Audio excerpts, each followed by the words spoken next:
Vicky, sa Miyerkules pa inaasahang mas makapal ang bilang ng pasahero dito sa Araneta Center Bus Terminal sa Quezon City. Simula nitong Sabado, hindi raw bababa sa 8,000 pasahero ang dumarating dito sa Araneta Center Bus Terminal. Pero sa Miyerkules, posibleng umabot sa 10,000 ang mga pasahero. Kaya ang MMDA inanunsyo na walang number coding ang mga bus umpisa ng Miyerkules Santo. Paalala naman ng mga bus company, mas magandang magpareserba na ng tiket. Para sa mga nag-aabil ng malapit na upuan, dapat talaga nagpapareserve sila. Pero yung hindi masilan na mga sasakay, kunyari kahit anong upuan, hindi namimili, makakasakay pa rin sila.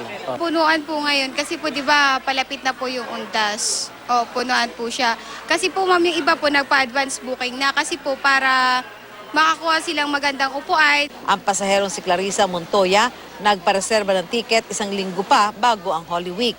Sa hulihan na nga kami, pinakahulihan na ng upuan, ng aircon.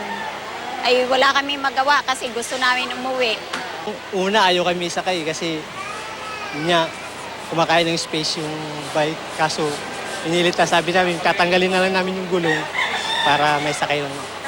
May mga extra units naman daw ang mga bus company. Mahigit 300 kasi ang binigyan ng special permit para makabiyahe ngayong Semana Santa. Sa ngayon, sapat pa naman daw ang mga units ng bus. Wala pang natatanggap na reklamo ang Land Transportation Franchising and Regulatory Board mula sa mga pasahero. Maayos daw ang kondisyon ng mga bus terminal, may tamang ventilasyon, upuan at tamang bilang ng palihuran. Pati na ang mga bus unit na naghahatid ng mga pasahero. Hindi po talaga po nila ina-announce kung talagang meron pong random drug test.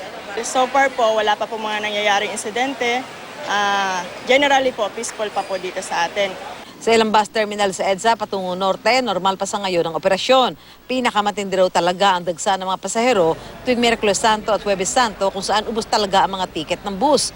At ang mga nakatalagang pulis sa mga estasyon ng bus, pinapayuhan ng mga pasahero na huwag nang magdala ng mga ipinagbabawal na bagay, gaya ng mga patalim, pintura at mga hayop para di na sila maabala at pagbawalang makabiyahe.